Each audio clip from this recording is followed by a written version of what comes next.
Welcome back. My father bought this bicycle for me in the year 1996. Or was it 95? I think it was 95. I was about 10 years old. No, 11 years old. Sorry. And he bought me this bike from a local bicycle dealer who deals primarily in antique bikes. And at the time I got this bike, it looked brand new. It was in immaculate condition. All original. Original seat, original everything. And the idea was I'd use the bike maybe on, very rare occasions. And, well, it became my primary bicycle. I used this bike. I probably put 12,000 miles in this bike when I was a kid. I rode it all over Hillsborough County. When I got it, it was all cherry red, metallic. Actually more of a candy apple red. The chain guard, everything, the rack, it was all the same color. Fenders were shiny chrome, the rims were shiny chrome. Handlebars were beautiful. It had the original light bezel on the tank. It was a beautiful bicycle. I loved this bike. It had so much weight to it that once you got going, it was impossible. It was like a freight train. The thing wouldn't stop. And I used it for approximately 5 years.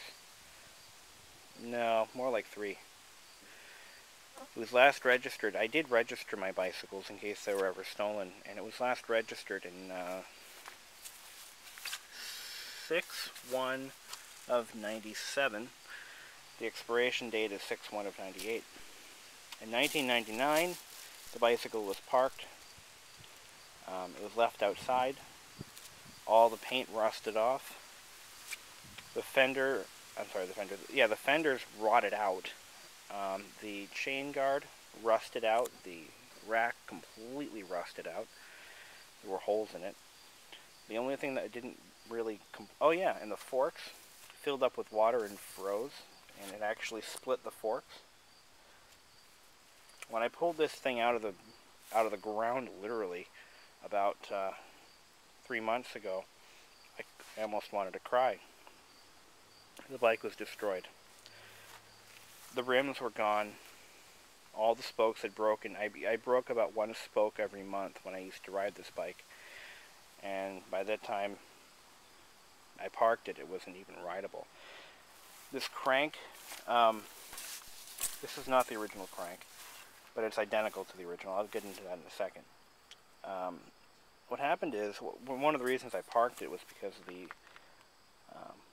one of my pedals came loose when I was about 25 miles from my house, and the threads, I couldn't tighten it where I was, and I tightened it previously and it would continuously loosen up. What ended up happening was I mashed the threads to the point where I could no longer re-tap it because I had already put an oversized pedal. I think I put a British pedal on this thing because it was the only thing that would work. They're just slightly larger.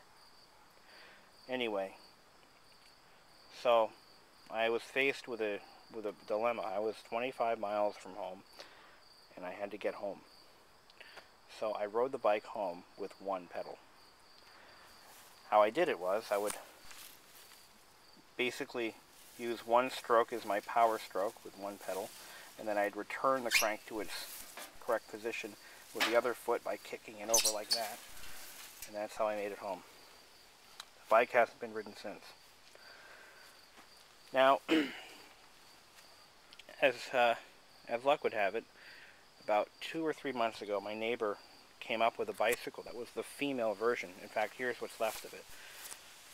This bicycle was in beautiful condition. No rust. 100% complete. Fully functional. But the boy's frame is worth about twice as much as this one. So I bought the bike from him for 2 cases of beer. That was his price. 2 cases of beer. And it had to be Labatt's Blue. Anyway, I got the bike. I stripped it down. I took the wheels, fender, both fenders, the rack, and the chain guard, and the seat. And my idea was to restore this bike to its former glory. This is the exact same rack and the exact same fender, chain guard that my bike had. The only difference is that one is a Murray and this one is a Sears, which was built by Murray. They're both Jetfires, only the Sears was sold strictly as a Sears Bicycle without any other names to it. No subname or anything.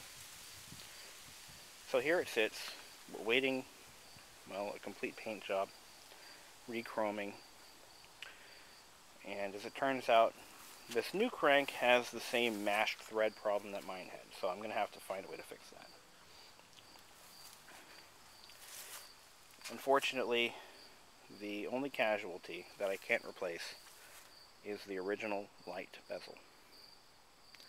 So, maybe someday I'll come across one. But this was sold, the Murray version had a red frame with, or was it a black frame with red trim? Yeah, so a black frame with red stamped steel components like the chain guard and the bike rack. I'll actually show you a picture of this bike sometime. I'm going to put it up on my YouTube account of the bike when it was complete and fully operational and beautiful. I used to wax this thing constantly, but the wax didn't really save the paint, unfortunately. Well, this is what's left of my engines. Right now they're covered up. Unfortunately, what happened is the red engine that I had in the very first video I ever uploaded, the engine had been running ever since and it ran fine, but I left the exhaust uncovered. Water got into it and I had to drain the water out of the cylinder, and now I've got to put it back together again and get it running. While we're here, this is the 1900s Deming water pump. This was last used about 10 years ago, maybe longer now actually. And my grandfather used this during the engine shows. He'd run this engine off of, or this pump off of that engine. Unfortunately, he mistakenly closed the output valve while it was running.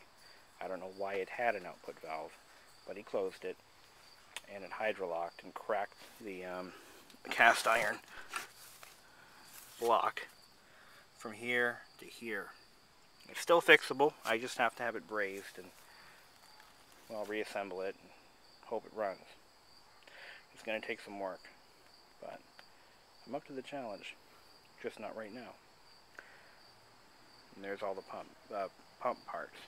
Everything that came off of that pump is in that bucket. Well, that's all the time we have for now. So I hope you enjoyed.